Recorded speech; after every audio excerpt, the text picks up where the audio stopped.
আসসালামু আলাইকুম। আমার ফেসবুকে যারা আছেন আপনাদের সবাইকে শুভেচ্ছা জানাচ্ছি। আপনাদেরকে একটা গুরুত্বপূর্ণ জিনিস বলতে চাচ্ছি। আমি সরকারে আসার আগে এবং এর পরে বহু মানুষ আমার সাথে ছবি তুলে রিকোয়েস্ট করে, অনেক করে ছবি তুলে। সরকারে আসার আগে এমনও হয়েছে, বহু প্রোগ্রামেও গিয়েছি, অনেকে ছবি তুলেছে। এখন আমাকে কেউ কেউ জানিয়েছে এই সমস্ত ছবি দেখিয়ে কেউ কেউ অবৈধ সুবিধা আদায়ের চেষ্টা করছেন এবং কেউ কেউ নাকি বিভিন্ন কথা বলে চাঁদা আদায়েরও চেষ্টা করছেন। এগুলো আমি শুনেছি, সত্য মিথ্যা জানি না। আমি এটা তীব্র প্রতিবাদ করছি। যারা এই সমস্ত কর্মকাণ্ড করছে বা করার চেষ্টা করছে, আপনারা তাদেরকে পুলিশে ধরিয়ে দিবেন।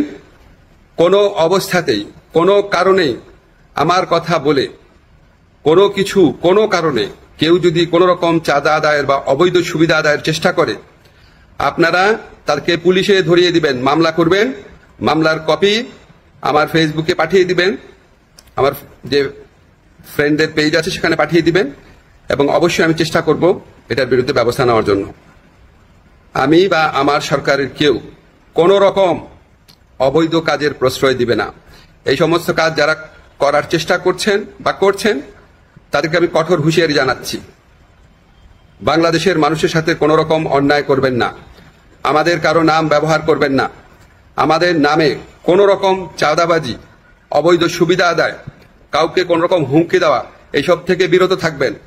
আমরা জানতে পারলে উপযুক্ত আইনগত ব্যবস্থা গ্রহণ করা হবে। সবাই ভালো থাকবেন, সুস্থ থাকবেন।